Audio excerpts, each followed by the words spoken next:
네, 점점 뜨거워지는 이 여야 내부에서의 주도권 경쟁과 또 취임 한 달을 맞은 윤 대통령의 행보 등을 전문가들과 함께 지금부터 짚어보도록 하겠습니다. 네, 김종래 동방문화대학원 대학교 석좌 교수, 이현종 문화일보 논설위원, 이승훈 변호사, 전수미 민주당 상근부대변인 모셨습니다. 안녕하세요. 안녕하세요. 반갑습니다. 안녕하세요.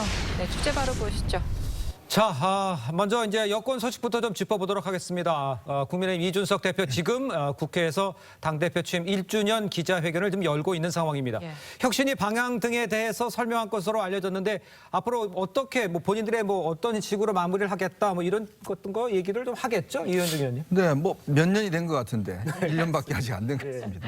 워낙 많은 일들이 있다 보니까 그렇죠. 네. 1년이라는 시간이 1년밖에 안 됐나 이런 생각도 드는데 네. 이준석 대표는 어쨌거나 보수 정당에 있어서 정말 보수의 어떤 생존 이런 것들을 일으킨 저는 큰 어떤 그 긍정적 효과가 있다 봅니다. 예. 3연패에 정말 보수 정당이 정말 나락으로 떨어졌지 않습니까? 그랬었죠. 지난 총선 보시면 거의 압도적으로 사실은 존재 자체가 없었던 네. 정당이었는데 그렇습니다. 어쨌거나 이준석 대표가 들어와서 당에 활력을 세웠고 예. 관심을 받는 정당으로 만들었어요. 네. 거기에 윤석열 이제 검찰총장을 영입을 해서 결국 대선에 이겼지 않습니까? 그렇죠. 예. 이제 그런 것들은 충분히 평가가 돼야 될 부분인 것 같습니다. 예. 특히 대변인을 공개 모집한다든지 등등 여러 가지 정당에서 있을 수 없는 여러 가지 어떤 이벤트를 많이 벌였습니다. 네. 그런데 이런 어떤 긍정적 효과 이면에 결국 본인 스스로가 또 한편에 어떤 면에서 보면 권위적인 지도자가 되는 게 아니냐. 젊은 권위적 지도자. 지금 뭐냐면 지금 이제 최근에 정진석 의원과의 갈등이 드러났습니다만은 예. 내 주장은 옳고 다른 사람 주장은 옳지 않다. 나를 예를 들어서 비판하는 건 옳지 않다. 예. 그러니까 오직 했으면 서열리가 이렇게 나오겠습니다. 그러니까요. 네. 그러니까 이게 과연 민주정당에 있을 수 있는 이야기인가? 그러니까 본인은 지금까지 잘못한 게 하나도 없어요. 그리고 자기 공격에 대해서는 끊임없이 공격을 합니다. 네. 그러니까 그런 것이 결국은 물론 권력 다툼에서는 일정 정도 측면이 있지만 네네. 특히 그동안 젠더 갈등들을 굉장히 부각시켰던 측면에서 20대 여성, 30대 여성층들을 당에서 정말 강력한 반대자로 돌려버렸던 것들 예. 이런 면들은 분명히 어떤 부정적인 측면이라고 이야기할 수 있을 것 같아요. 네. 그러니까 결국은 지금 이제 국민의힘이 여당이 됐습니다만은 이준석식 정치가 이제 과연 앞으로 당에 도움이 될 것인가? 즉 다시 살려내는 데는 도움이 됐겠지만 이걸 안정적인 여당으로 이끌어가는데 과연 이준석 씨 리더십이 어떠한 역할을 할 것인가에 대해서는 당내에서도 회의적인 부분들이 많은 거거든요. 그렇다면 본인이 이런 부분에 수정을 하고 이야기를 듣고 좀 귀를 열어야 되는데 아하. 글쎄요. 끊임없이 자기만 옳고 다른 사람은 틀리다. 더군다나 정치 선배를 육모방망이를 사진을 걸면서 했던 그런 언동이나 과격한 언어 네. 그런 것들이 맞겠느냐라는 회의적인 시각도 있는 것 같습니다. 알겠습니다. 말씀하신 것처럼 여러 관점들이 있지만 일단 이준석 대표는 당 혁신과 또 외연 확장에는 기여를 했다. 이런 평가를 좀 받고 있습니다. 그렇죠. 임기 1년을 좀 김 교수님은 어떻게 좀 평가를 하시고 그리고 앞으로도 또 혁신이냐 아니면 또 자기 정치냐 어느 곳에 좀 방점을 찍을까요? 부정적인 측면이 있지만 네. 그래도 오늘의 국민의힘 정권을 잡은 국민의힘이 있게 하기에는 이준석 대표의 공이 굉장히 크다고 생각이 됩니다. 부정적인 평가도 있지만 예. 저런 30대 영선이 대표가 될 수 있음으로 해서 보수정당은 일종의 그 자체가 혁신의 길로 들어선 게 아닌가. 네. 그리고 그 위에 안철수 의원을 받아들였다든지 이렇게 해서 한 것 같은데. 네네. 네네. 그러니까 바꿔 얘기하면은 그 민주당에서 박지현 비대위원장 같은 사람이 물론 이준석 대표하고는 행태라 여러 면에서 다르긴 하지만 네. 그 사람이 뿌리를 제대로 내리는 게 아니라 거의 그냥 나가를 당하는 네. 그런 거와 대비할 때 저거는 그 크고 작은 역할인데 그러니까 멀리서 바라볼 때는 그런 의미가 있지 않나. 예. 다만 그 마이크로 하게 볼 때에는 좀 여러 가지 측면이 있을 거예요. 그런데 저는 그 이현종 의원하고 좀 견해가 달라서 네네. 정진석 대표 같은 경우 의원 부의장 같은 경우도 좀 여러 가지 문제점과 논란이 있다고 생각합니다. 그러나 그 얘기는 나중에 하게 되면 하게로 하고 예. 이준석 대표는 살 길이자 지향점은 결국은 그 연장선상에서 보수정당을 끊임없이 혁신하고 개혁해야 되는 것이 아닌가. 그런데 앞으로 그때 이제 후보가. 자기 정치 논리가 이제 논란이 있을 수 있는데 그렇죠. 저는 정치하는 사람이 자기 정치 안 하는 사람 난 본 적이 없습니다. 역사적으로도 그렇고 지금도 그렇고 앞으로도 그럴 겁니다. 문제는 예. 자기 정치처럼 많이 드러나는 정치를 하느냐. 예, 네네. 그것이 명분이나 포장돼 있을 때 자기 정치이긴 하지만 저 사람이 하고 있는 행동과 말 같은 것이 옳다라고 느껴지느냐의 문제지. 예. 누군들 자기 정치 안 하는 사람이 어디 있겠습니까? 문재인 대통령도 그랬고 노무현 대통령도 그랬고 윤석열 대통령도 그런 거 아니겠습니까? 네네. 그러나 이제 그것이 어떻게 보여지느냐 문제. 예. 그건 이제 본인이 해야 될 문제가 아닌가.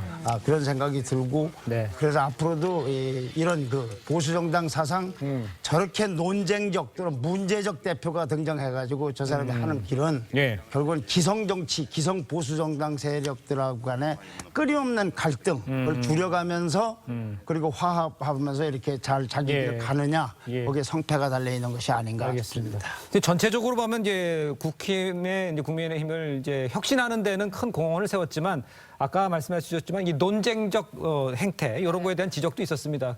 이 대표가요 오늘 이 정진석 국회 부의장 간의 신경전에 대해서 서열상으로 당의 대표에서 더 위다. 정치 선배라는 표현이 좀 아쉽다. 이 지적을 한 거죠. 이렇게 말하는 이 행태에 대해서는 야쪽에서는 어떤 느낌으로 오십니까? 일단 지적을 한다는 것 자체가 좀 듣는 입장에서 굉장히 기분 나쁠 것 같아요. 특히 정진석 부의장을 향해서 육모방방이를 보여주고 이건 네네. 정진석 의원을 겨냥한 게 맞다. 이런 취지로 얘기했기 때문에 잘못이 있으면 끝까지 자신과의 의견을 밝히면서 상대방을 공격하겠다라고 하는 거거든요. 네. 예. 그런 측면에서 선수가 높은 국회의원들 입장에서는 굉장히 부담스러울 것이다. 근데 또 다른 측면에서 보면 네. 이준석 대표가 어떻게 보면 좀 건방지게 보일 수는 있지만 네. 사사건건 어떤 문제를 제기하면서 선수가 높은 국회의원들을 어느 정도 견제하는 측면이 있다고 봐요. 그런 측면. 그리고 또 아까 말씀하셨지만 대변인들을 공개 채용한다든가 또는 여러 가지 공천 룰 같은 것도 혁신적으로 하기 위해서 좀 국민의 개방성을 높이고 있는 측면이 있거든요. 그런 네. 측면에서 견제와 균형 속에서 나아가고 있다. 비록 통합의 리더십에서는 부족하지만 또한 그리고 지방선거에서도 승리했고 대선에서도 승리했기 때문에 예. 결국에는 젠더 갈등을 일으킨다든가 갈라치기를 하는 부분은 분명히 잘못된 부분이 있어요. 이 예. 부분에 대해선. 그럼에도 불구하고 윤석열 대통령도 어떤 젠더 갈등을 부추겨서 남성의 표심을 자극한 측면이 있거든요. 네, 네. 그렇기 때문에 이걸 선거 전략상 잘못된 선거 전략이었음에도 불구하고 채용해서 승리하는 결과를 낳았기 때문에 예. 이걸 굳이 이준석 대표만의 책임으로 몰기는 참 어려운 상황이다. 다만 이제 저는 우크라이나 방문 관련해서 한 말씀 드리고 싶은데 네. 뭐 젊은 청년 정치인으로서 우크라이나 갈 수 있다고 생각을 해요. 네네. 그렇지만 우크라이나가 굉장히 러시아의 어떤 참상을 겪고 있잖아요. 굉장히 네. 학살을 당하고 있는 측면이고 무기가 부족해서 안타까워하고 있는데 제가 봤을 때 이준석 대표가 간 건 좋습니다만 빈손으로 특사 자격이 없이 빈손으로 갔기 때문에 그분들 입장에서는 어려운 시간을 내서 이렇게 대화를 하는 건데 예. 그렇다면 이준석 대표가 당대표로서 여권의 대표로서 무엇을 줄 것인가 무슨 약속을 해올 것인가에 대해서는 조금 아쉬운 측면이 있다 이런 예. 생각이 듭니다. 예. 아까 이 변호사께서 그 정진석 대표 우크라이나 문제를 했기 때문에 아까 미처 못다한 얘기를 조금 네네. 드리면 네네.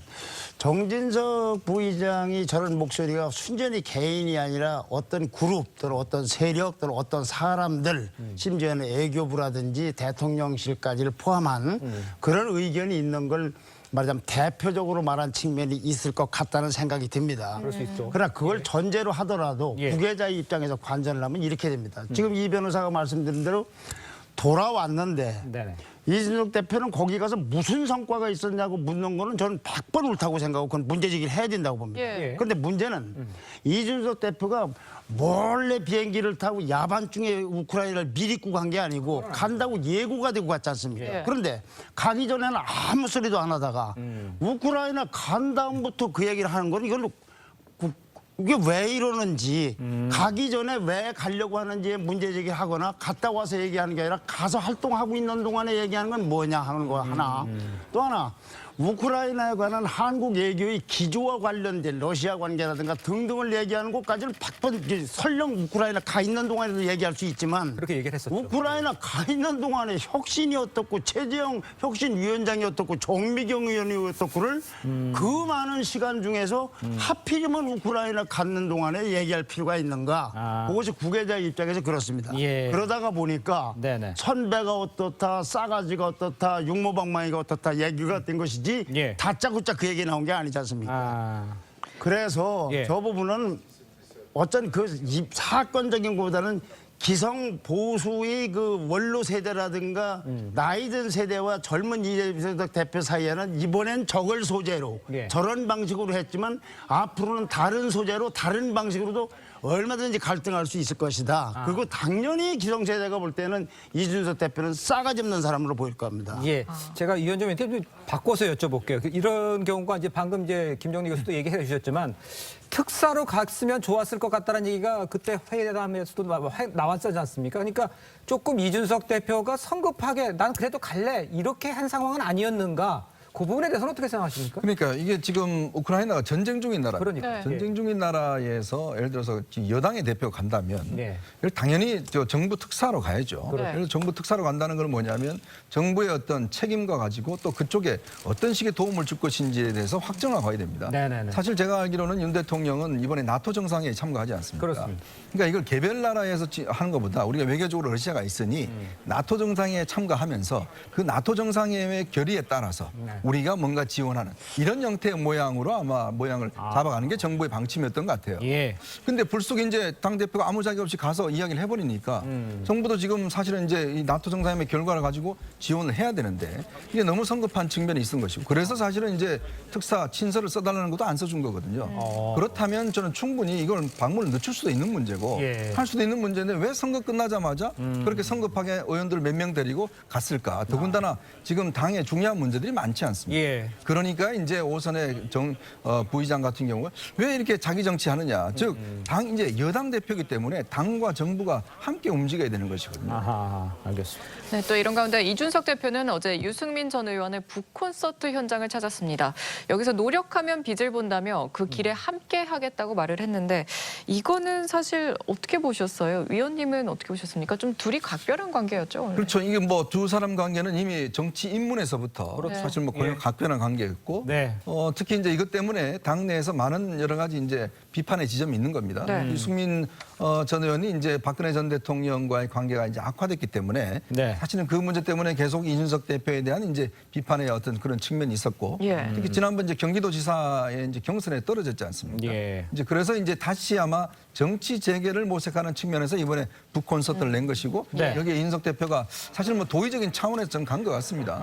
그렇지만 또 한편의 정책 시각에서는 앞으로 어떤 이 유승민 전 의원의 정치 재개 예. 여기에 이준석 대표가 상당히 도움을 주는 게 아니냐 뭐 예. 이런 시각도 있는 것 같습니다. 알겠습니다.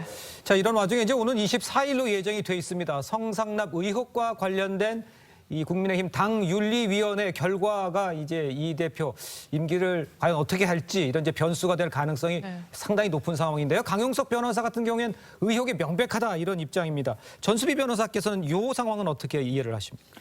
저는 앞서 얘기 나왔지만 지금 이준석 당대표가 우크라이나에 간 거나 그 분명히 대선이나 지선에서 승리를 했는데도 혁신위원회를 만들고 혁신위원장을 앉힌 거 행위 모든 게 그 본인의 자기 정치를 위한 장기적인 포석으로 볼 수밖에 없지 않나. 왜냐하면 예. 대선 지선에 승리한 당이 혁신위원회를 만들진 않고 대부분 패배한 쪽에서 만드는 거기 때문에 예. 그리고 사실 잘 아시다시피 그 이준석 당대표의 성상납 의혹이나 증거인멸 의혹에 대해서는 지방선거 끝나자마자 처리를 하겠다라고 이미 국민의힘에서 천명한 상태에서 우크라이나를 갔다. 그 어떤 특사 자격이 아니라 어떤 당대표 자격으로 갔다는 것 자체가 이거를 딜레이 시키려는 그런 움직임이 아니냐. 네. 그런 그 의혹을 많이 제기받고 있잖아요. 그렇기 때문에 결국엔 저는 국민의힘이 이제는 방향성을 결정하는 어떠한 그러니까 크로스로드에 서 있다.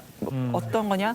어떠한 가치 정당으로 나아갈 것인지 이준석 당대표는 그동안 어떠한 갈라치기로 인해서 장애인과 비장애인, 여성과 남성으로 인해서 선거 공학적으로 분명히 그 승리를 이끌게 한 요인이 있기 때문에 네. 아니면 이런 이준석 당대표의 그런 장점을 이용해 선거 공학적으로 이제 활용하는, 그러니까 승리하는 정당으로 나갈 것인지 그 방향성을 지금 고민하는 기로에 국민의힘이 서 있는 게 아니냐. 예. 그래서 이런 걸 바탕으로 해서 결국엔 윤리위원회 결정 또한 같이 정당으로 나아갈 것이냐, 선거 공학적으로 승리하는 정당으로 나아갈 것이냐, 그거에 따라서 결국엔 결과 또한 좀 달라지지 않을까 생각합니다. 알겠습니다. 물론 지켜봐야겠지만 이준석 대표는 오늘 징계 심사로 당이 혼란에 빠졌다면서 이 성상납 의혹과 관련해선 수사기관이 빨리 결론을 냈으면 좋겠다고 했습니다. 김정래 교수님은 지금 이 상황은 좀 어떻게 보세요? 상황 자체에 대해서 보는 사람마다 이럴 거 아니겠습니까? 이론적으로만 보면 네네. 심증은 있는데 확증이 없다. 심증도 없고 확증도 없다. 심증도 있고 확증도 있다. 뭐 여러 사람마다 견해가 다를 거 아니겠습니까? 예. 그런데 문제는 여기서요. 수사기관이 명백하게 결론 내기 전에는 당에서 증거가 있어야 되고 오신환 의원도 아까 얘기하는 것 같던데 네. 팩트가 있어야 될 거 아니겠습니까? 그렇죠. 그 팩트가 관건이 아니겠어요? 특히 이준석 대표가 사실은 사실인데 유감이다가 아니고 사실 자체를 부인하고 있기 때문에 예. 그래서 저거는 정당 차원에서는 난 결론 내기가 쉽지 않다. 어렵다. 아니 증거가 있으면 벌써 언론에 보도되잖아요. 증거가 없는 상태에서 어떻게 수사기관도 아닌 데서 할 수 있겠느냐. 예. 그 심증과 확정 논란이 있지 않나. 그러나 이준석 대표에겐 저것이 두고두고 아주 좋은 요소만은 아닐 겁니다.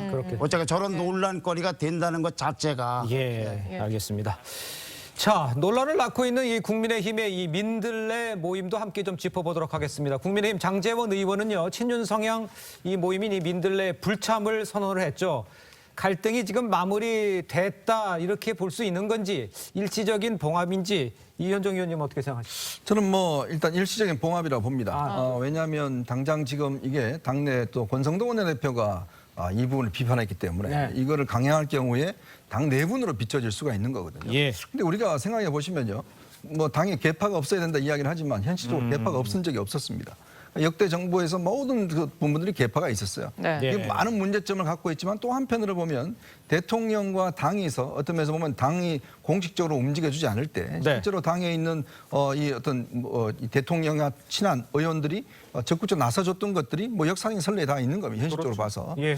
그렇다면 윤석열 대통령 입장에서 보면 지금 당대표와 사이가 그렇게 썩 좋지 않잖아요. 그리고 또 권성동 원내대표도 사실상 제가 볼 때는 그렇게 썩 윤핵관이라 하기는 어려울 겁니다. 예. 자, 그런 차원에 보면 본인이 지금 반도체 이야기를 했지 않습니까? 예. 국무회의 때. 근데 이준석 대표가 반도체 얘기하는 거 보셨습니까? 한 번도 이야기를 하진 않았어요. 그러니까 뭐냐면 이게 엇박자가 나는 거거든요. 대통령 정말 절박하게 국무회의에서 반도체 이야기를 했으면 예. 당에서 최소한 그거를 예를 들어서 당 그 법이라든지 개정이라든지 이런 문제 공론화 해줘야 되는데 지금 이준석 대표 온 관심은 정지석 부의장과 싸움하는 것밖에 없어요. 그러니까 대통령 입장에 답답한 거죠. 예. 이제 그런 측면에서는 당장은 저는 모임이 안 되지만 예를 들어서 이런 의원들이 모이면 여기서도 뭐 이야기를 할 거 아니겠습니까? 네. 움직임이 있을 것이고 예. 상임위도 지금 없는 상황에서 그래서 현실적인 요인에 따라서 저는 이런 모임들 지금 사실은 여당 안에도 뭐 여러 가지 모임이 있습니다. 야당 안에도 여러 가지 모임이 있습니다. 뭐 부흥이라든지 뭐 민주주의 2.0이라든지 등등 있어요. 그런 걸로 비춰봐서 결국은 아마 잠시 이게 소강 상태 들어가지만 결국은 대통령 입장에서 보면 답답한 측면이 있기 때문에 아마 이런 이 대통령 가까운 의원들의 모임은 있을 수밖에 없다. 저는 그렇게 보고 있습니다. 일단 일시적인 봉합이다. 엇박자가 좀 있다고 평가를 해주셨는데 그러면 윤석열 대통령 이야기도 해보겠습니다.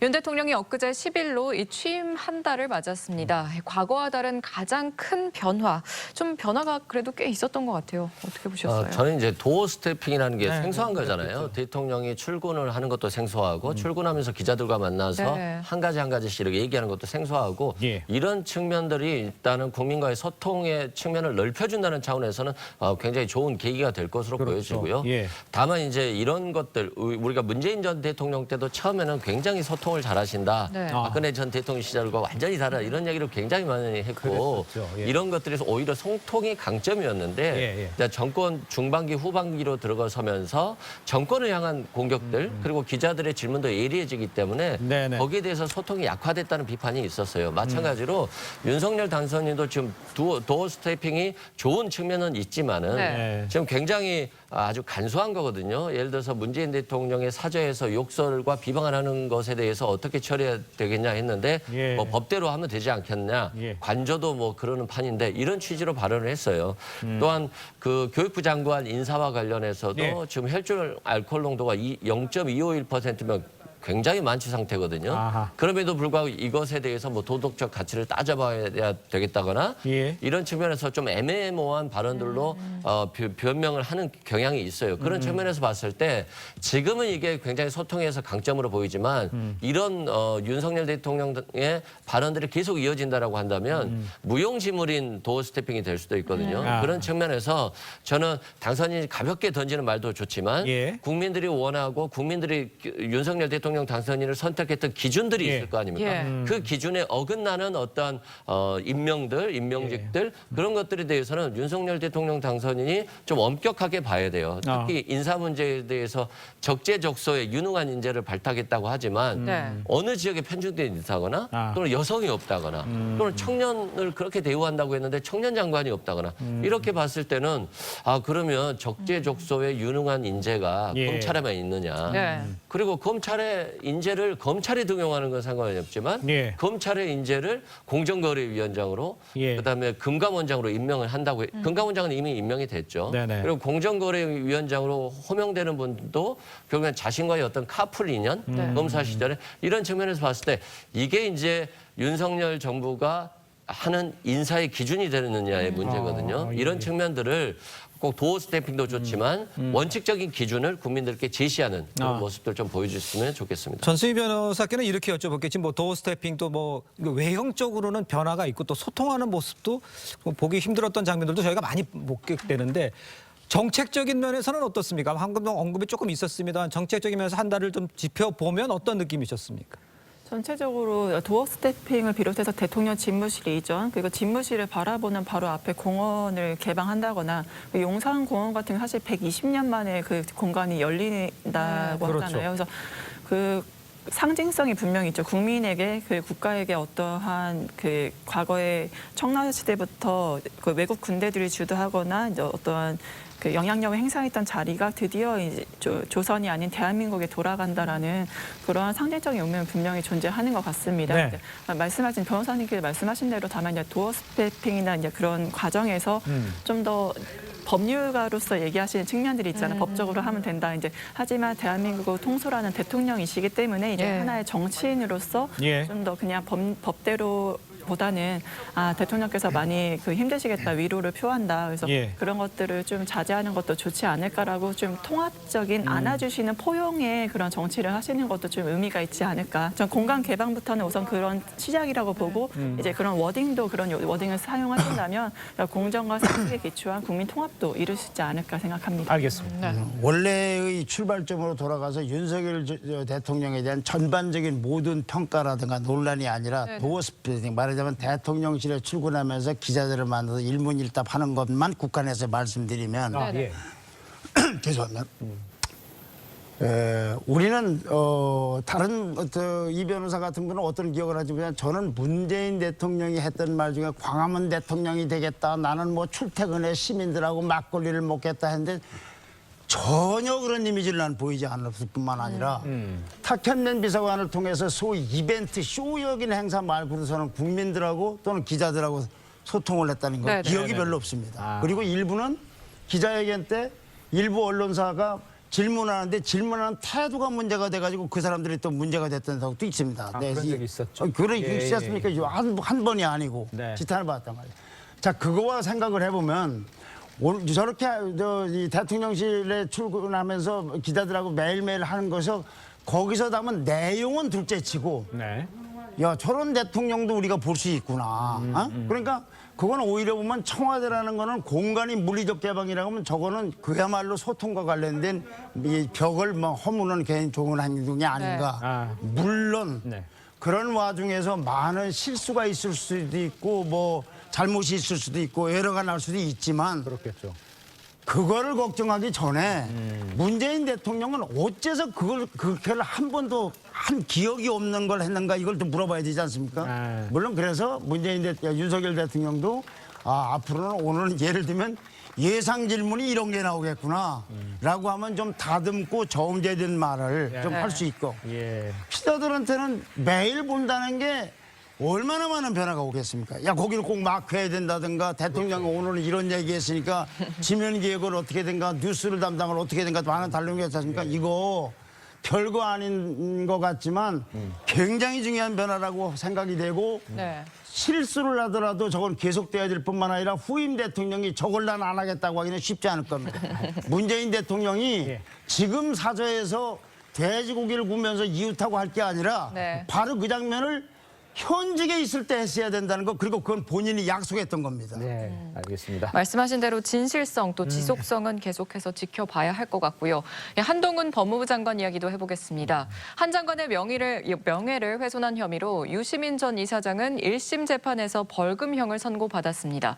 예, 선고를 받고 나오는 유 전 이사장의 목소리 먼저 들어보시죠. 누구나 살다 보면 공직자든 아니든 오류를 저지를 수 있는데 저도 그렇고 한동훈 씨도 그렇고요. 무소지심 비있냐라는 말이 있죠. 잘못을 했을 때 부끄러워하는 마음이 있어야 돼요. 이동재 기자와 함께 저를 해코지하려고 했다고 저는 생각을 해요. 한동훈 씨도 본인이 부끄러워해야 될 잘못이 있어요. 자, 글쎄요. 저 벌금형에 대해서 유시민 전 이사장, 한동훈 장관도 잘못이 있다. 이런 입장입니다. 그래서 여권에서는 반성이 없고 부끄러움을 모른다. 이런 지적도 나오고 있는데 이현정 의원님 요 인터뷰 내용은 어떻게 이해를 하십니까? 그러니까 결국 지금 유시민 전 이사장이 사실은 이번 사건에 비롯된 게 한 1년 동안 그랬습니다. 본인이 이제 유튜브나 방송을 통해서 네네. 한동훈 당시 반부패 부장이 노면재단 계좌를 뒤졌다. 이런 이야기를 내가 확인했다. 이렇게까지 이야기를 했어요. 그랬었죠. 그걸 거듭 이야기를 했습니다. 네. 그 한동훈 당시 검사장은 전혀 그런 적이 없다라고 이야기를 했어요. 근데 결국 1년 뒤에 결국 은행에서 통보를 해보니까 통보를 하지 않았지 않습니까? 없었어요. 자, 그래서 이 유시민 이사장이 장문에 또 반성문을 예. 썼습니다. 그때 네. 사과문을 썼어요. 예. 그런데 정작 재판이 시작되니까 아니 나는 아니고 당신이 먼저 사과해야 된다라고 말을 바꾸는 거예요. 네. 자, 그러니까 이게 참 정말 혼돈스럽습니다. 솔직히 이야기해서. 아니 그러면 서면으로 사과문을 쓴 거 그게 사실은 이번 재판의 판결에 영향을 미쳤습니다. 그렇죠. 판사가 그 부분을 지적을 했어요. 예. 근데 정작 본인이 저렇게 도어 스태핑이라고 그러죠. 나와서 저렇게 이야기를 한 거는 한동훈이 잘못했으니까 당신이 사과해야 된다라고 이야기를 하는 거예요. 그러니까 이 문제에 왜 발단이 있었겠습니까? 결국 본인이 잘못된 사실을 갖다가 국민들에게 공표해서 더군다나 영향이 큰 사람이 한동훈 당시 검사장에게 상당한 압박을 준 거 아니겠습니까? 예. 그렇다면 그 부분에 사과를 해야지. 지금 이제 와서 재판에서 한다고 해서 한동훈 법무장 검사 저 장관에 사과하라? 야. 이게 앞뒤가 맞는 이야기입니까? 깨끗하게 사과할 건 사과하고 이렇게 넘어가지. 끝까지 저런 모습 보이니까 도대체 그때 사과문 낸 거하고 도대체 저렇게 이야기한 거하고 뭐가 차이가 나지? 정말 헷갈릴 따름입니다. 예. 네. 유시민 이사장이 전에 사과를 했었잖아요. 네. 명확하게 사과를 했었는데 저도 왜 이런 발언을 했을까 약간 의아하긴 했습니다. 네네. 근데 이제 이런 것 같아요. 피해자라고 하는 것들은 피해의식을 갖고 있기 마련이거든요. 네. 그러니까 예. 본인이 신라젠으로부터 어떤 뇌물을 받거나 이런 것들이 없는데 예. 계속적으로 이 한동재 기자인가요? 이동재 기자가 계속적으로 뇌물을 받았을 것이다. 예. 라는 취지로 계속적으로 이제 말을 하고 그리고 예. 또 관련자들에게 교도소까지 가서 돈을 받았다고 얘기를 해라. 그러면 내가 너를 봐주겠다. 또는 가족들의 위해도 없도록 하겠다. 그리고 자신이 검찰 고위직과 연관이 돼 있기 때문에 네네. 수사를 해도 당신은 봐줄 수 있다. 이런 취지의 이제 편지라든가 압박들이 있었잖아요. 예. 그런 측면에서 아마도 유시민 이사장이 개인적으로는 본인이 받은 것도 없고 뇌물 받은 것도 없는데 왜 나를 이렇게 계속적으로 공격했을까? 그리고 이동재 기자가 이 한동훈 검사장과 계속적으로 어떤 통화 과정 속에서 비록 공개는 안 됐습니다만 네네네. 불법적인 것이 있지 않았을까에 대한 어떤 피해 의식의 얘기라고 보여지고요. 네네. 다만 또 사법부의 판단은 존중돼야 되기 때문에 그 네. 이면적인 내용도 있겠습니다만 예. 판결의 결과도 존중한다는 측면에서는 네네. 유시민 이사장이 조금 더 겸허하게 예. 사과하는 게 맞지 않았을까 싶습니다. 그러니까 이제 피해 의식에서 했을 수 있다는 그 부분은 인정할 수 있으나 요 내용적으로 보면 이제 본인이 그렇지 않다라고 얘기를 했고 근데 그것에 대해서 이제 대법원의 판결이 나왔잖아요. 그럼 거기에 대해서 그 전에 사과도 했었고 그래 방금 말씀하신 것처럼 도스태핑으로 나와서 그렇지만 뭐 이것도 당신도 사과해야 돼 이렇게 같이 묶으려고 하는 그 부분에 대해서 지적하시는 분들이 좀 네. 있는 것 같아요. 아니, 그렇죠. 이제 그게 이제 저도 좀 자신을 방어하기 위한 네네. 그런 수단으로 거 아닌가 싶은데 그런 것이죠. 결론은 그런 것 같아요. 네. 자신은 뭐 솔직하게 다 얘기를 했고 법리적으로 무죄를 다투는 거고 다만 한동훈 검사장은 핸드폰에 대한 비번을 풀지 않아서 자신에게 쏟아졌던 의혹에 대해서 사실관계를 밝혀주지 않았기 때문에 네. 나에게도 진실이 있는데 그 진실이 밝혀지지 않았을 뿐이다. 이런 차원의 얘기가 아닌가 싶습니다. 알겠습니다. 네. 그런데 저는 유시민이라는 이사장의 본질이 저렇구나라는 걸 느끼는 발언이 그동안에 있었던 어떤 발언보다 저 발언이라고 봅니다. 자, 저거는 예. 사법부가 어쨌거나 유죄 판결을 한 거예요. 네. 유죄의 내용이 500만 원이지 말하자면 구속이라든가 뭐 집행유예가 아니고 예. 설령 50만 원이라 하더라도 그건 판결을 받은 거예요. 당신이 잘못했다고 한 겁니다. 어느 정도 잘못이냐의 문제는 있지만 네. 그러니까 사법부의 판결 나오기 전에는 무슨 얘기를 하더라도 사법부에서 이거 판결을 받았다. 근데 그 판결을 놓고 내가 사과하는 게 아니라 당신이 사과해라. 저런 그 인식 체계는 저로서는 정말 이 상상하기가 쉽지가 않아요. 그래서 아마도 예. 다음 재판 2심 때는 이 발언이 굉장히 중요한 공방의 요소가 되지 않을까 싶어요. 왜냐? 예. 반성을 하지 않는다는 게 드러나는 거 아닙니까, 이걸로? 그 전에 사건에 사과하는 관해서. 거. 네. 네. 싹 달라진 거 아닙니까? 아니, 내가 사과할 거냐, 글쎄, 난 생각을 받을 때가 아니라 한동훈 법무장관이 사과를 해야 된다. 야, 저런 정도의 그 말의 발상의 전환은 저로서는 상상하기가 굉장히 힘듭니다. 알겠습니다. 네, 이 부분도 좀 짚어봐야 할 예. 것 같아요. 이 한동훈 법무부 장관은 촉법소년 연령 기준 현실화에 대해서도 검토를 지시했습니다. 처벌보다는 교화가 우선이다. 또 범죄 건수 증가에 맞춰서 현실화해야 한다는 의견이 좀 팽팽히 그렇죠. 맞서고 있는데 예. 일단 변호사님은 어떻게 보십니까? 우선 저는 기본적으로는 찬성을 합니다. 왜냐하면 지금 촉법소년의 문제가 굉장히 중범죄가 많이 일어났기 때문에 사회적으로 문제 인식이 좀 배도화돼 있고 네네. 그걸 바탕으로 해서 드라마이냐 소년 심판이란 드라마까지 이제 나오게 된 그렇죠. 것이고 예. 굉장히 유행했었거든요. 그렇기 때문에 이런 법안에 대한 고민은 분명히 필요한데 네. 다만 이제 검토해야 될 점은 1953년부터 형법이 제정되고 관련 법에 대해서는 검토가 이루어지지 않았던 이유가 형법의 본래 기능이 뭐 어떤 범죄를 예방하는 것이냐 아니면 그 복수와 응징의 마음으로 처벌하는 것이냐 이러한 그 분명히 이견이 있었기 때문에 지금까지 예. 법 개정이 안 되었던 것이거든요. 그래서 네네. 전체적인 취지에는 공감을 하지만 그 예. 과정에 있어서는 공청회라던가 그런 과정을 통해서 시민이나 학계의 예. 의견 수렴이 필요할 것으로 보이고 무엇보다 촉법소년 연령 조정에 있어서 소년법과 형법 개정은 야당의 협치가 분명히 필요한 지점이 있기 때문에 예. 야당과도 소통을 통해서 이런 예. 과정들이 이루어질 때 의미가 있다 생각합니다. 예, 지금 뭐 협치 얘기해 주셨습니다만 지금 뭐 법안 추진 국회에서 하는 거죠. 그런데 법사위원 자리도 그렇고 원 구성도 지금 안 되고 있고 이거 국회가 문제가 있는 상황이에요. 그렇죠. 지금 우리가 촉법소년 같은 경우는 앞으로 10세, 14세 그 같은 경우는 지금 이제 소년법을 적용받아서 예. 보호처벌을 받게 돼 있습니다. 그렇죠. 예. 근데 요즘 지금 이 촉법소년 범죄 확률이 15% 같아요. 네. 굉장히 많습니다. 그리고 흉악범죄도 많고. 네. 그러니까 더 이상은 어떤 이런 처분보다는 실은 처분을 해야지만이 좀 범죄가 줄어들 수 있다는 네, 네. 판단에 따라서 저 사실 민주당에서도 이런 법을 많이 냈습니다. 예. 3세로 내주는 법안을. 그렇죠. 뭐 일부 반대는 있긴 하지만 저는 세계적 추세도 많이 내려주는 추세고 하기 때문에 돼야 된다는 것인데요. 자, 지금 우리나라가요. 여러 가지로 지금 어려움이 큽니다. 네네. 물가, 뭐, 그다음에 공급 문제 등등 큰데 지금 이제 법사위원장을 놓고서 지금 원구성이 안 되고 있는 거거든요. 예. 근데 이 법사위원장은 어려운 문제가 아닙니다. 왜냐? 자, 지난 21년도에 합의한 게 있습니다. 김기현, 윤호중 원내대표 때 네. 자, 후반기 국회 법사위원장은 국민의힘에서 한다라고 명시적으로 합의를 한 사안이 있어요. 예. 그렇죠. 그 합의대로 하면 되는 거예요. 예. 그걸 깬 사람이 누굽니까? 지금 민주당이 깨버렸지 않습니까? 전임 대표의 합의는 소용이 없다, 월권이다 라고 박홍근 원내대표 이야기를 한 거예요. 네네. 자, 그럼 이거는 말이 안 되는 것이죠. 그래 놓고 지금 뭐 이야기를 하고 있는데 저는 이거는 원칙대로 해야 된다, 합의사항대로. 예. 그러면 국회의장을 지금 이제 민주당이 가져가는 거, 다수당이 가져가는 거잖아요. 예. 그렇다면 그 견제 차원에서 지금 법사위원장은 이제 지금 현재 국민의힘이 가져오는 것인데 이것만 해결되면 저는 빨리 해결될 수 있는 문제거든요. 그런데 이거를 끝까지 지금 다 갖겠다라고 하는 지금 민주당의 태도는 예. 이건 합의사안 위반일 뿐만 아니라 예. 신의에 대한 위반이다. 저는 그렇게 생각이 듭니다. 예. 이 부분에 대해서는 어떻게 생각합니까? 합의사항이고 신인을 위반한 것이다. 여기에 대해서는 어떻게 느낌이시죠? 개인적으로는 합의 사안이었기 때문에 약속을 지키는 게 맞다라고 생각을 합니다. 비록 전 원내대표였습니다만 현재의 원내대표에게도 책임감이 있다고 봐야 되겠죠. 네네. 그런 측면에서 양보를 하는 게 맞는데 문제는 이제 법사위를 통해서 그간의 어떤 법안을 통과하는 데 있어서 자기가 반대하는 법안에 대해서는 계속적으로 시간을 끌면서 하는 경향이 많았거든요. 예. 그런 측면에서 약속대로 법사위원장 자리를 여당에게 준다 할지라도 또 법사위가 어떤 체계 자구 심사 권한을 무기로 해서 계속적으로 시간을 끌고 자기가 반대하는 법률안에 대해서는 기피하거나 고의적으로 지연시키는 것에 대해서는 예.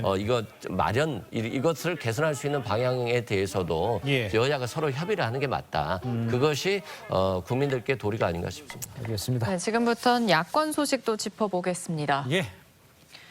네, 박지원 전 국정원장의 이른바 국정원 엑스파일 발언이 논란을 낳고 있습니다. 네, 박 전 원장의 발언에 국정원은 강한 유감을 표명했고 국민의힘 하태경 의원은 강력한 대처를 예고했습니다. 그렇죠. 박 전 원장은 지금 유의하겠다 이런 입장인데 이거 왜 이런 말을 했을까요? 박 전 원장님께서는 좀 기자분들이 많이 좋아하신 이유가 네. 정말 기사화될 수 있는 워딩을 많이 하시는 특성이 있어서 그러시는데요. 예. 아무래도 본인이 이제 국정원장을 하셨고 거기 나와서 어떠한 원로로서 정치 행보가 시작된 게 아닌가. 그렇기 때문에 뭔가 센 워딩들 국민이 관심이 있을 만한 기자분들이 관심이 있을 만한 워딩을 던짐으로 인해서 영향력을 행사하고 나 이런 존재가 있다. 나도 하고 싶다라는 거를 내비친 게 아닌가 생각합니다. 실제로 나경원 전 의원 같은 경우도 국민의힘이 나 정말 열심히 했는데 왜 나한테 자리를 안 주냐 이런 말씀을 하셨듯이 아마 각자의 위치에서 원로분들이나 과거에 역할을 하셨던 분들도 지금 당의 어떤 기여라든가 역할을 하고 싶은 입장 때문에 정치 복귀를 위한 하나 포석으로서 이러한 이제 이슈를 던지신 게 아닌가 생각됩니다. 그러니까 이슈를 던진 건데 박 전 위원장이 정치 복귀 전에 이제 시선을 끌려고 한다 뭐 이런 분석이신 것 같은데 그래도 이건 좀 너무한 거 아닙니까? 전 국정원장으로서. 너무하다는 수준으로 넘어갈 문제가 아닌 것 같아요. 저는 모르겠어요. 제가 다 하는 건 아니지만 네네. 일국의 비상한 시기에 비상한 정보기관장을 한 사람이 네. 나왔는지 안 나왔는지를 국민이 다 알기도 전에 벌써 방송이나 언론에 나와서 그런 공개적인 활동을 하는 것도 저로서는 좀 들은 지가 없고 거기에다가 그냥 남북관계라든가 우리나라 정치상에 대한 일반적인 얘기라든가 이런 거 원론적인 얘기가 아니라 구체성을 가지고 얘기하는 것 네네. 일종의 치고 빠지기 식으로 그거는 그 X파일이 있느니 없느니 하면서 누구는 어떻거나 누구에 대한 것도 있는 것 같고 심지어 윤 대통령에 관한 것도 있는 것 같다라고 네네. 얘기하는 것 예. 이거는 그 다음을 예비하는 것 같은 치고 빠지기면 나는 다 알고 있다 라는 식의 그 뉘앙스를 풍기는 게 아닌가. 그래서 이거는 지금 여당이 문제가 아니라 이 박지원 원장을 배출한 민주당에서 이런 일은 하지 절대 못하게 막아야 된다고 난 생각이 듭니다. 언론 활동도 저렇게 해야 되는 것이 과연 온당한 것인지 예. 모르겠어요. 예. 그리고 대통령에 대해서 뭐가 있다 없다. 그 다음 사람들이 들으면 저거 들여다봤기 때문에 뭐 알고 있구나. 네네. 차라리 그럴 바에는 박지원 원장 자기에 대한 거 뭐가 있는지 그거나 좀 얘기했으면 좋겠어요. 어허. 예. 예.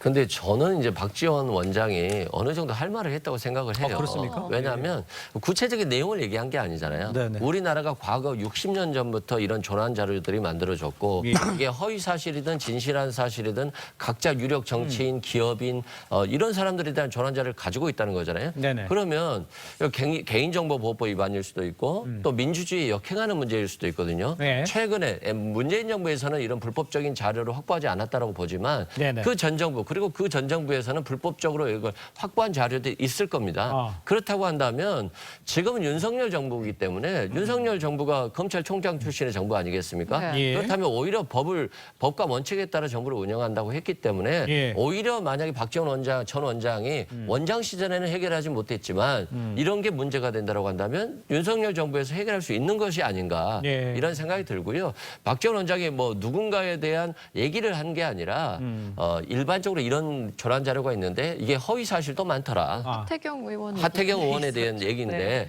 그게 이제 그거잖아요. 뭐 남자들이 잘못하면 이혼당할 수 있다. 그렇지만 그 내용은 사실이 아니더라. 이런 내용이 있었기 때문에 이제 앞으로 여기서 더 구체적으로 나가는 건 문제다라고 네. 생각합니다. 여기까지는 괜찮다. 이렇게 네. 좀 이해를 해보도록 하겠습니다. 네. 자, 민주당 내홍 이야기도 좀 해보도록 하겠습니다. 친 이재명계 이른바 이 친명과 비이재명계 비명 간의 갈등이 또다시 불거지고 있죠. 이번에는요, 이재명 책임론을 띄운 이원욱 의원이 SNS에 올린 이 수박 사진 지금 보시고 계십니다. 발단이 됐습니다. 어떻게 된 일인지 전수미 변호사께서 좀 정리를 해주셔야겠습니다. 네, 그 수박이라는 용어는 잘 아시다시피 이제 겉과 속이 좀 다르다. 왜냐 예. 겉은 녹색이고 속은 빨간색이기 때문에 그 지지자분들이 사용하시는 용어인데요. 네. 지금 뭐 우상호 비대위원장도 그렇고 그 내부에 민주당 내부에 금기된 용어가 바로 어떠한 사람을 가르거나 계파로 가르거나 뭔가를 분열을 조장하는 단어를 사용하지 말자. 그래서 그런 단어들은 지금 금기어로 치부가 돼 있습니다. 예. 왜냐하면 민주당은 대선부터 지방선거까지 패배를 했기 때문에 당연히 책임론에 대한 건 얘기가 나올 수 없고 과거에 민주당은 뼈아픈 역사가 있습니다. 2012년에도 이제 패배를 했을 때 뭐 지방선거부터 뭐 대선부터 총선 다 패배를 하면서 예. 그러면 결국에 누구 책임이냐 책임론에 따라서 당이 분열이 됐거든요. 우리 과거에 똑같은 역사를 반복하지 않겠다. 당의 분당으로 가는 거는 당의 이제 괴멸을 자초하는 것이다라는 기조 아래서 이제 책임론보다는 이제 정말 국민을 위한 정당으로 이제 과거에는 뭐 선당 후사였지만 선민후 당으로 정말 민심을 위해서 민심의 바닷속으로 어떻게 개혁해 나갈 것인가 그런 혁신론, 개혁론을 바탕으로 이제 쇄신이 이루어질 것으로 보입니다. 알겠습니다. 네, 또 이원욱 의원은 개파들은 과거처럼 해산되어야 한다 이렇게 주장을 하고 있고요. 김남국 의원은 없는 개파를 해체하라고 하냐 좀 이렇게 의견이 반박했거든요. 맞서죠. 사실 처럼의 얘기는 계속 있었어요. 참 여름에 꼭 먹어야 되는 수박을 먹지 말라고 이렇게 하시니 참 그렇지 않아도 비싸서 지금 잘 먹지도 못하는데 비싸죠. 네. 민주당 의원들은 수박을 먹어도 안 먹은 것처럼 해야 되는 것 같습니다. 왜 이 수박을 정치 논쟁에 끌어들이는지 모르겠어요. 더군다나 특히 이원욱 의원이 수박 사진 올리니까 김남국 의원이 또 그걸 또 저격을 했던데. 아니 뭐 페이스북에 수박 먹은 사진도 못 올립니까? 참 기가 막힙니다. 예. 어쨌거나 이 논쟁 자체는 보면 결국은 이제 그동안 이 민주당의 친문계를 겨냥해서 친명계들이 당신들 겉과 속이 다르다 이렇게 공격했던 거거든요. 예. 어떻게 같은 당에 있으면서 같은 당에 정말 대표를 하고 총리라는 사람에게 겉과 속이 다른 수박이다 네. 이렇게 공격을 하고 그걸 버젓이 즐기고 있었는지 모르겠습니다. 아하. 그러니까 이런 상황은 또 지금 윤영찬 의원이 또 보니까 이수진 의원에게 대해서 강력하게 지금 비판하고 있어요. 그러니까. 왜냐하면 이수진이 그런 이야기를 했다는 겁니다. 특히 언론중재법 통과할 때 윤영찬 의원이 울면서 이거 통과시키면 안 된다고 했더라. 그러니까 이 윤영찬 의원이 도대체 그런 걸 내가 언제 했느냐 밝혀라라고 요구를 한 거예요. 예. 그러니까 지금 보니까 특히 친명계 핵심 의원들 김남국, 이수진 의원들이 지금 친문계 핵심 의원들 상대로 해서 예. 상당한 공격을 펼치고 있는 것 같은데 예. 굉장히 지금 감정 싸움까지 간 것 같습니다. 이거는 결국은 지금 이재명 후보의 어떤 의원의 출마 문제, 대표 예. 출마 문제를 겨냥한 것 같은데요. 지금 뭐 이광재 의원 같은 경우는 전 의원은 보니까 삭발까지 하셨더만요. 아. 네. 그래서 이번에 절대로 출마하면 안 된다라고 이야기를 하셨던데 네. 간단치 않게 진행이 되는 것 같습니다. 결국 우상호 의원이 저렇게 공개적으로 수박이란 말을 쓰지 마라라고 이야기할 정도로 이게 사실상 옛날에 뭐 난닝구 뭐 바지, 백바지 이 논쟁하고 비슷한 지금 논쟁을 하고 있는 거예요. 네. 결국은 본인들이 순수하다, 본인들이 개혁적이다 이 논쟁을 하고 있기 때문에 아마 이 논쟁이 결국은 저는 굉장히 어려운 국면으로 가지 않을까라는 우려도 솔직히 있습니다. 알겠습니다. 이렇게 이제 민주당 내홍이 이제 계속 이어지고 있는 가운데 이제 우상호 비상대책위원장 오늘 오전에 기자간담회를 열고 앞으로의 활동 계획과 각오 이걸 밝혔습니다. 직접 들어보도록 하겠습니다. 지난번 대통령 선거의 경선 과정에서부터 불거졌던 이 계파 간의 갈등과 감정적 골 이것을 지방선거에서 온전히 극복하지 못했다. 저는 그렇게 평가하고요. 인신공격, 흑색선전, 계파적 분열의 언어는 엄격하게 금지시키겠습니다. 비대위 구성, 그다음에 전당대회 준비위원회 구성을 최우선으로 접근하겠습니다. 네, 이렇게 감정 싸움이 고조되는 가운데 우상호 비상대책위원회는 내일부터 이 전당대회 준비위원회 구성에 나섭니다. 최대 쟁점은 8월에 당대표 선거에서 권리 당원의 투표를 얼마나 반영할지인데요. 지금 민주당 분위기 좀 어떻습니까? 민주당에서는 지금 당대표 전당대회 모든 혈안이 되어 있는데 그렇겠죠. 전당대회 준비를 위해서 시간이 굉장히 촉박합니다. 그렇습니다. 최소한의 기간이 10주거든요. 예. 지금부터 시작해도 간신히 8월 말에 할까 말까거든요. 지금 8월로 전당대회가 예정이 되어 있는 상태에서 이렇게 시간이 급박한데 뭐 당헌 당규를 개정을 해서 만드는 게 의미가 있겠느냐라는 의견도 굉장히 많고요. 예. 그게 아니라 지금 우리가 대선 이후에 정말 민주당을 사랑하시고 개혁을 원하시는 당원들이 많이 가입하셨기 때문에 네. 이분들의 의사를 반영한 당헌당규 개혁, 그다음에 전당대회가 이루어져야 된다. 이런 목소리가 공존을 하는 것 같습니다. 그래서 네. 아마 우상호 위원장 같은 경우는 이러한 다양한 목소리를 수렴을 해서 지금 어떻게 할 것인지 결단을 내리지 않을까 생각합니다. 아, 그렇습니까? 그 변호사님께는 뭐 집단 지도 체제 이야기도 나오고 있고 이인영 의원 같은 경우에도 지금 뭐 이재명 지금 의원이죠. 송영길 전 대표가 문제였다 이렇게 지적하고 있어요. 전체적으로 이제 전당대회를 앞두고 집단 지도 체제로 가는 상황입니까? 어떻습니까? 아무래도 집단 지도체는 어렵지 않을까 그렇습니까? 싶어요. 왜냐하면 예. 분열될 수 있는 상황에서 집단 지도체제일 경우에는 네네. 서로 간에 더 다툼으로 말미암아서 의견 조율이 안 될 수 있다는 측면에서 문제가 될 것으로 보여지고 있고요. 예. 저는 이제 패배 원인은 당연히 안다고 생각합니다. 민주당이. 그러면 그 패배 원인을 바꾸고 개선시킬 그런 절박감이 있느냐의 문제이기 때문에 이런 절박감들이 정말로 받아들여진다고 한다면 이번 비대위가 공천 룰 같은 경우도 국민들께 좀 더 개방적이고 대의원이라든가 이런 게 너무 많은 표가 집중되고 있기 때문에 이런 네. 것들이 조금 더 완화돼서 국민의 민심이 조금 더 받아들여질 수 있는 예. 그런 경선 룰로 바뀐다라고 한다면 민주당에게도 희망이 있을 수 있다 이렇게 생각됩니다. 알겠습니다. 자, 정치권 쟁점은 여기까지 짚어봤습니다. 네 분과 인사 나누겠습니다. 고맙습니다. 감사합니다. 감사합니다.